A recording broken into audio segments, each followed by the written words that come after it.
Distraction is the other great thing for anxiety. Don't feel like you have to face it and confront it all the time. Sometimes you can just do something else and let it disappear all by itself. From a cupboard inside my house that's disguised as a podcast studio, I'm Mia Friedman, and today we're talking about anxiety on No Filter. What's the difference between anxiety and plain old stress? What's the difference between feeling anxious and having capital A anxiety? What are the symptoms of anxiety? How do you know when you need professional help? And who do you go to? Does everyone with anxiety need medication? Spoiler alert, no. And what are some of the other ways that you can treat it? My guest on No Filter today is Amanda Gordon. She's one of Australia's best-known psychologists, a clinical psychologist with over 20 years of experience, which is why when here at Mamma Mia we decided to make an online course for people struggling with anxiety, we reached out to Amanda. We've been working with her for almost a year to produce the anxiety course, and I'll tell you more about that at the end of the podcast. But most importantly, Amanda has decades of experience dealing with all kinds of anxiety. Travel anxiety, health anxiety, fear of flying, agoraphobia, as well as having overcome it herself. Here's Amanda. Amanda, tell me the difference between anxiety and stress. Well, we all feel stress, and it's perfectly reasonable at this time in particular to notice what's happening in our world and be stressed about it. And some people manage stress differently than others. But anxiety is when our response to stress isn't working for us. So instead of just managing, being aware of the stress and just moving on in our lives, we become anxious when we find that our body is responding not in a way that's helpful. So anxiety is an incredibly unhelpful emotion.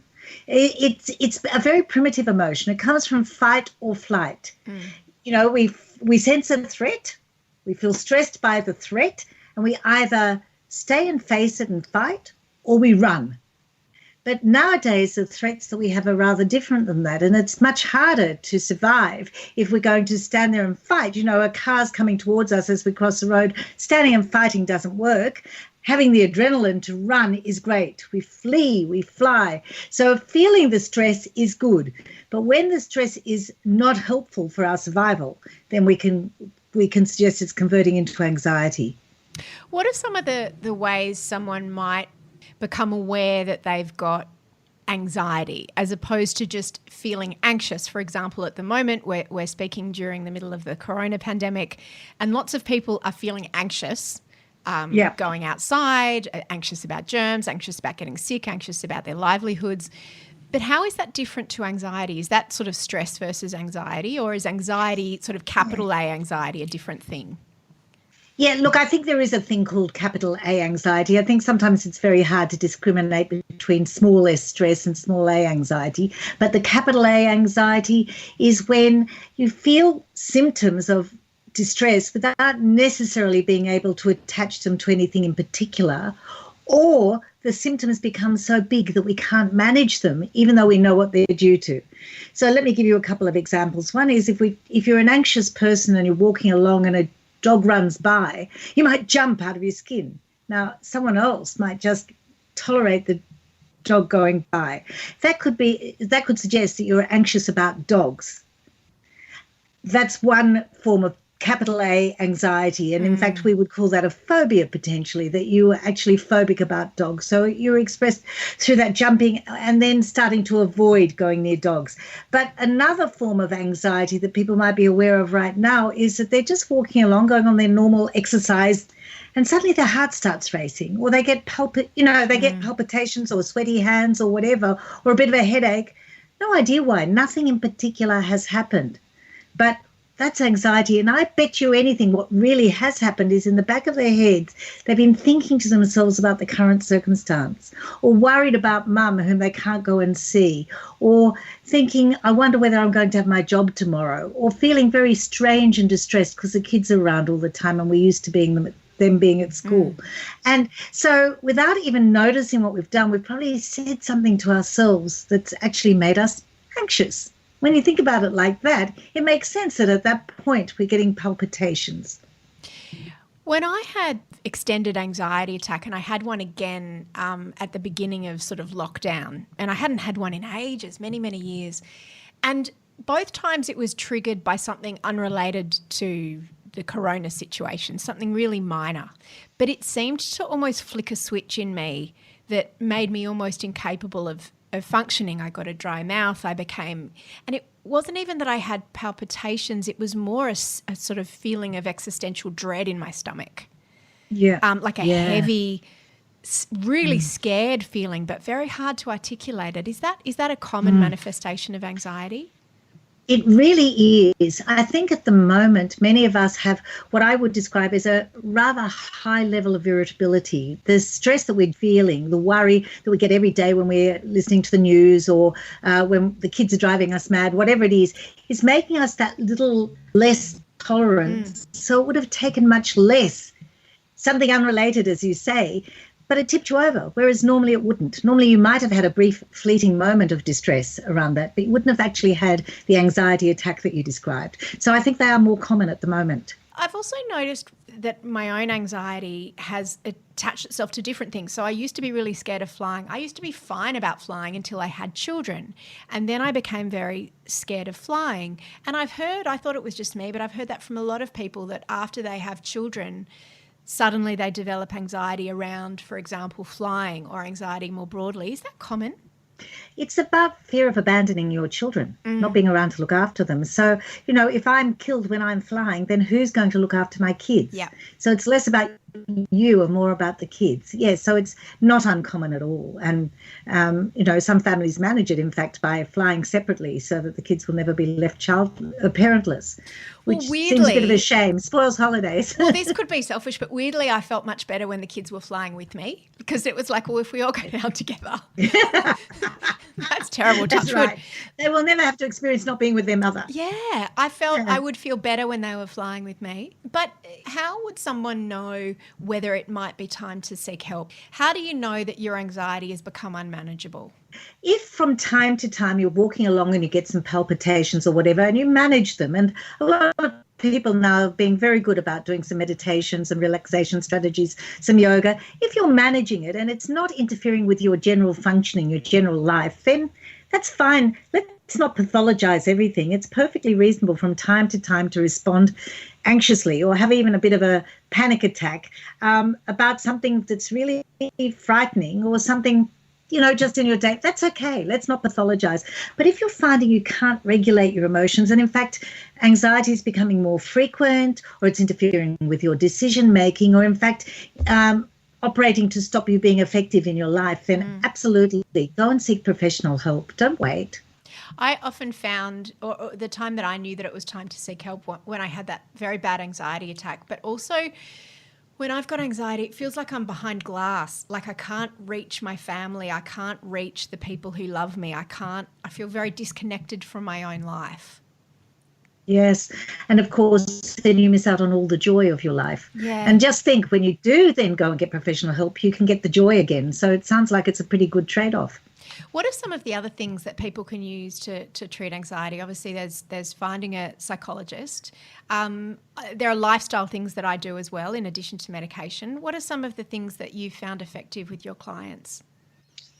Yeah, well, I've mentioned yoga and meditation. There's absolutely no doubt that good exercise is, in fact, the best mental health protector that there is. It's better than a psychologist. It's better than anything. Getting enough good, sensible exercise. I don't mean going crazy. I mean good 30 to 60 minutes a day, getting your heart rate up, getting those endorphins going. Very, very helpful. So don't ignore that at this time. It's very tempting. A thing that's not good is too much alcohol or too much caffeine, especially caffeine. It'll get your heart racing and you might misinterpret that and think you're being anxious when you're actually not. Some other really useful things at the moment, especially when we're all at home, is a schedule. You'll feel less anxious if you think about what you might like to do in the day and establish a day so that you can do some of those things. I don't want to use the word achieve because achieve puts a lot of pressure on people, but putting some form of schedule around it, I think, can actually reduce our anxiety significantly. And what you should do is put sort of the schedule in 2 or 3 hour chunks So during this 2 or 3 hours after breakfast and before lunch, besides breakfast, dessert, morning tea and pre-lunch, I might do some other things. Instead of just eating or sitting in the kitchen, I might think about these are the things that would make me feel good if I've done them today. And then do the same for after lunch and do the same for after, afternoon snack, whatever, so that you can feel a sense of purpose, a sense of delight, and a sense of connection with others. And if you're doing those things, and control, absolutely. Yeah, one of the reasons people are feeling anxious right now is this lack of control, because we're all feeling a bit of that. We're having to follow rules, and some of us are anti-authoritarian. We don't like to follow rules. Oh, I love so it following can be pretty rules. difficult. I love rules so much. They make me feel safe, like but rules. I know some people don't make like rules. Well, you don't get anxiety. There you go. No.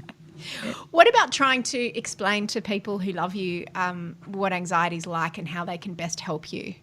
I think sometimes it can be go against good practice to try and over-explain anxiety, because people can be quite dismissive and it can make you feel more anxious, and you can build yourself up into, unless they understand what I'm saying and doing, they're not going to be very understanding. And it's not so. People don't have to get everything about what's going on to do the right thing by you.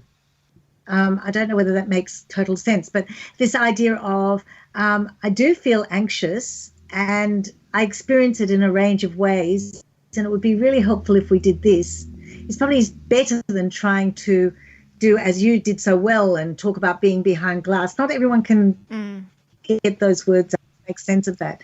So don't put pressure on yourself to explain it, but I think it's a great idea if you can actually tell your loved ones that at times I feel anxious, or at times I need some space, or at times, I need the opportunity to exercise because for my mental health and well-being, rather than having to describe the minutiae of what goes on for you in your anxiety. Yes, because it can be so hard when you're anxious. For me, I'll be imagining something and I won't be sort of imagining it. My body will be behaving as though it's already happened or that it is happening right now. And so it can be very hard to talk to someone if they're just like, oh, don't be ridiculous, don't be ridiculous. It's like, well, rationally, I might know that this plane probably won't fall out of the sky, but my body is behaving as though it's about to, and I have no control over that. Whereas you'd be much healthier in that plane to say to your neighbour, could you distract me right now? Yes. Or can we talk about this? Because distraction is the other great thing for anxiety. Don't feel like you have to face it and confront it all the time. Sometimes you can just do something else and let it disappear all by itself. Oh, I love that so much, that the importance of distraction. Can you talk a little bit more about that? Because for some people, the idea of meditating or doing yoga or being very still can be terrifying. Distraction is great because we don't have to let the anxiety win. We can do something else and show the anxiety it has no power over us, and that's great. And for those people who do find meditation very difficult, use one of the apps where there's talking, where there is a story or there's direction about what to do.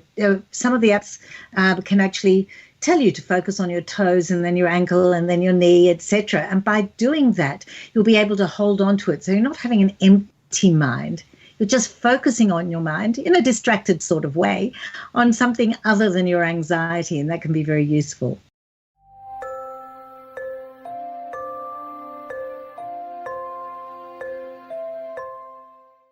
What about anxiety in kids? Well, the first thing I have to remind you is that your kids are picking up on your feelings. So if your kids are anxious right now, they're almost certainly picking up something that you or your partner or someone else in the household is operating on, or they're hearing conversations or hearing the news, hearing things that they don't necessarily understand, but they know are dreadful. So the first thing is to protect the kids from your feelings and from the feelings and from the information that they get that they might not understand. But then if your kids are anxious, there are a number of things you can do. First of all, there's all sorts of meditations and calming things that kids can do. There's going for a run, getting on a bike, going for a scooter, which is really good for kids too. So the same things that are good for adults, good for kids. And giving kids a schedule, giving them structure, giving them a sense of the things over which they have control, and helping them see that you're in control, to the extent that any of us can be right now, so that they feel safe. Now, kids at this time are more likely to need hugs than at any other time that you've ever known them. So give them some hugs. Don't wait for the office. Sometimes just give them a hug, but not in a desperate, anxious way. Not, I have to hug you now because I'm terrified and I don't want to lose you, but rather, oh, how's your day been? Come and give me a hug. And especially sort of the adolescents or the pre-adolescents who are a bit reluctant to do that, you'll actually find that many of them will melt into your arms because it's actually a good feeling at this time to know that you've got connection. Just don't hug other people's children because that's not allowed. No, please don't. Please keep to your own children. And the other children who put out their arms for you, ignore completely and just smile sweetly. It's very no hard. Hugging strange children in supermarkets. That's definitely not okay. No. Amanda, going to supermarket for one thing only. What about medication? How do you know? For me, the decision to go on medication was one I was a little bit apprehensive about because I still, I guess, felt the stigma. I was nervous about, ironically, about a lack of control. And I remember the psychiatrist that prescribed it for me said, I can tell you're very anxious about going on anxiety medication. But for me, it was the best thing I ever did. I went on a drug called Lexapro and it literally changed my life. How do people know if medication is the right thing for them and how do they go about getting it? First of all, you talk to your doctor or your psychologist about it because the one that worked for you may work for someone else and may not. And there are a number of different drugs. Secondly, I'm delighted that that's what you were given because there are drugs like Valium and other forms of benzodiazepines, Xanax, Seropax, which used to be prescribed for anxiety are in fact very bad.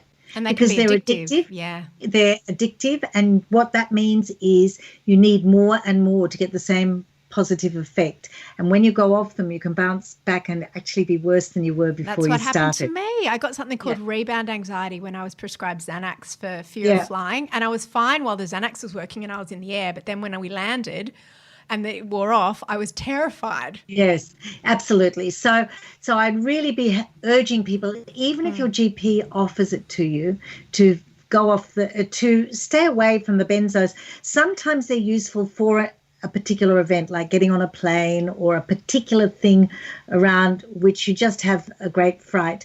But overall, they're not a good drug for this.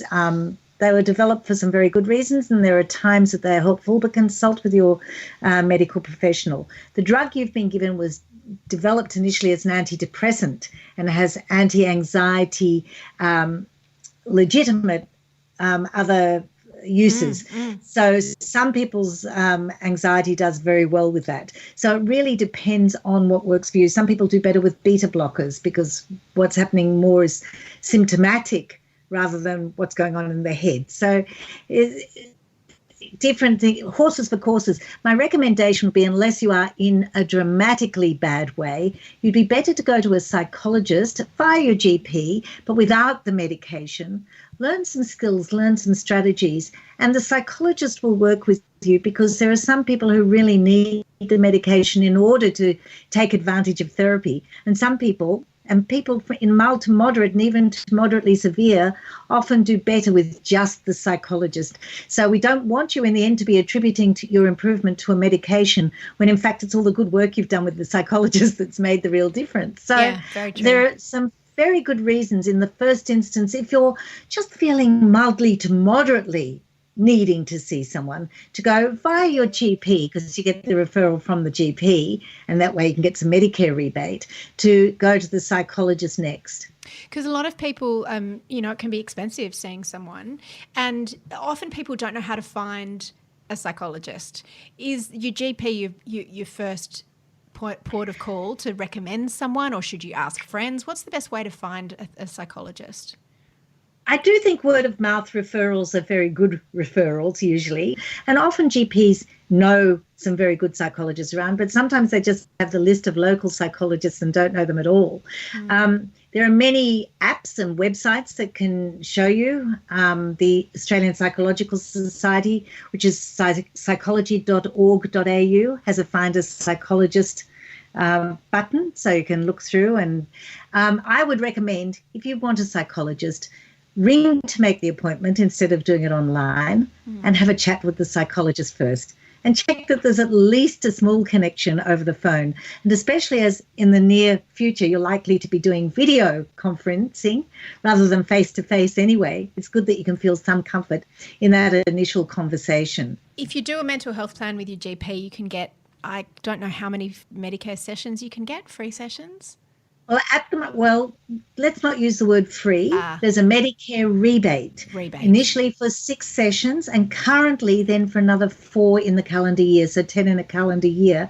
But we're negotiating with the government to try and get more at this time because people who are feeling anxiety and distress normally are feeling much worse at this time. So we want to make sure that we're caring for people appropriately. Just as for doctors, the rebate is about a third of the scheduled fee or 40% of the scheduled fee of the profession. So, for instance, I'm a clinical psychologist. The rebate is $126.50. My recommended fee is $256. So it's about half. A general psychologist, a registered psychologist, the rebate is $85. So it's a lower rebate. So the psychologist is entitled to a gap so that they can at least pay for their expenses. So, Amanda, just finally, do you think that there is less stigma and more understanding around anxiety? Some people say, why have we got this overwhelming explosion in the number of people that have anxiety? What's wrong with our society? Do you think it's that, or do you think that there's just more people saying, me too, me too? Yeah. I think it's a combination of the two. But I also want to say, I don't want to pathologize anxiety. If you are feeling some of the symptoms that Mia and I have talked about today, really that doesn't mean that you've got a mental illness. You might do well to have someone support you through some of these struggles, and psychologists are the ideal people to help you do that. But it doesn't necessarily mean that you have an clinical anxiety disorder. It doesn't necessarily mean that you even need medication. It doesn't mean you'll be offered medication, although for some people medication is a really helpful intervention. So, we talked right at the beginning about anxiety with a small a or a big A. And I think there is anxiety with a capital A, and it probably hasn't increased in spread. There probably aren't more people with capital A anxiety than there were before, but more people are prepared to acknowledge that they're suffering from it. But I think there is a greater small a anxiety around in the community, and people need strategies to manage it. And that's where psychologists come in. Thanks so much for all your help, Amanda. That's all just so interesting. So lots of love. I hope you can see your children and grandchildren soon. Thank you. I can't wait. I really can't. Lots of love. Thanks, Mia. Bye. See you soon. Bye. I hope you found that helpful. I know I had a lot of aha moments when I was listening to Amanda speaking. And I just wanted to say, wherever you are right now, however you're feeling, it's normal. Please know that we are thinking of you. This is not a normal time. These are not normal circumstances, but it is normal to not feel like yourself. And if you're really struggling right now, or if you're feeling like now might be the time to address your anxiety, perhaps you are realising now or have realised for a while that you've suffered from anxiety for a long, long time, like I have, I want to encourage you to reach out. There are lots of different ways to do that. Go and see your GP. Amanda herself is available for telehealth calls. If you just go to armchairpsychology.com.au, you can contact her there. Or you might like to take a look at Mamma Mia's anxiety course that we've released in partnership with Amanda. She's truly one of the most calming and reassuring guides through all of this. And this online program that we've been developing and we've just released will take you by the hand. It will help you understand how you're feeling and why you're feeling that way. And it'll offer you easy, do-it-yourself exercises and strategies to help manage feelings of anxiety and overwhelm. These strategies are clinically proven, and you can take action from the comfort and privacy of your own home. You can do it anytime. You can just do it on your phone. It's a series of videos and worksheets as well. We'll link to the anxiety course in the show notes, or you can simply go to theanxietycourse.com for more information. Until I'm back in your ears, stay safe, don't touch strangers, and lots of love.